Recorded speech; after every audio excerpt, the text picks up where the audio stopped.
And here we are again with another sequel to a movie that came out literally decades ago. This year there's been a lot of sequels and some of them have been extremely successful. There's been the heights of Deadpool and Wolverine, one of only two movies to make over $1 billion at the US box office. In terms of lows, there's been stuff like Alien Romulus, an admittedly competent film when considered in isolation, but in terms of the franchise it belongs to, just ripping off the earlier entries. Beetlejuice hasn't been as financially successful as Deadpool and Wolverine. It's still a good comparison, I think. It skews more fun and entertaining than a soulless cash grab. It's got a lot going for it. It's got a great title, you can see all the money on the screen, and it's very much in the style of Tim Burton. So if that's your thing, Beetlejuice delivers. The guy is still paying the same kind of love and attention to things like set design, acting, tone, costume. All of these things are up to the standard that you expect from the director who brought you movies like The Nightmare Before Christmas and Edward Scissorhands. In terms of the plot, it's pretty straightforward but does the job. Decades after their original encounter, Lydia, played by Winona Ryder, has a TV show about the supernatural, but starts being haunted by visions of Beetlejuice. When her teenage daughter gets tricked into going into the afterlife, Lydia makes a deal with Beetlejuice to get her back. The main cast are all very much getting into the spirit of it, so to speak. Winona Ryder maintains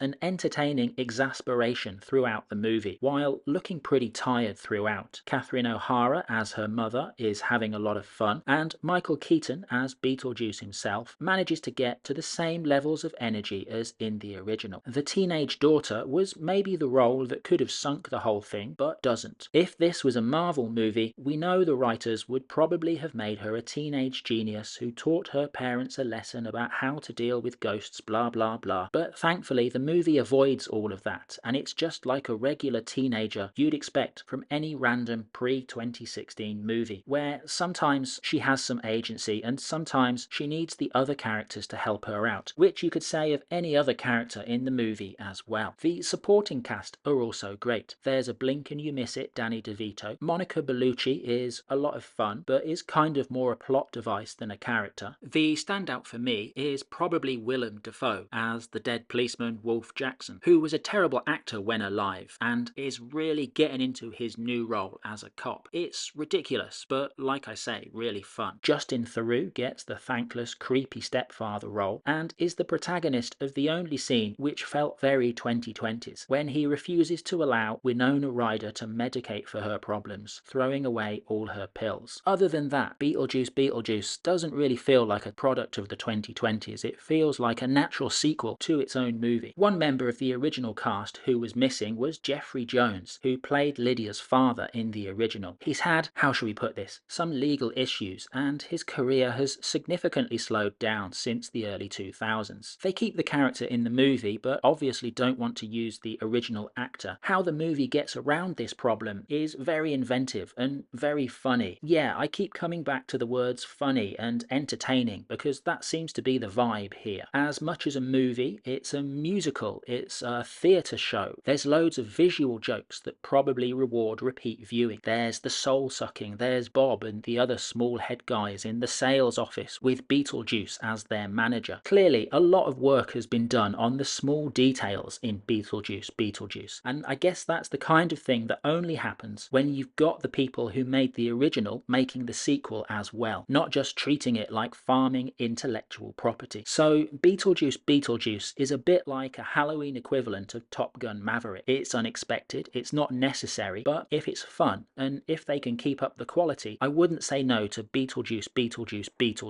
Thanks for watching.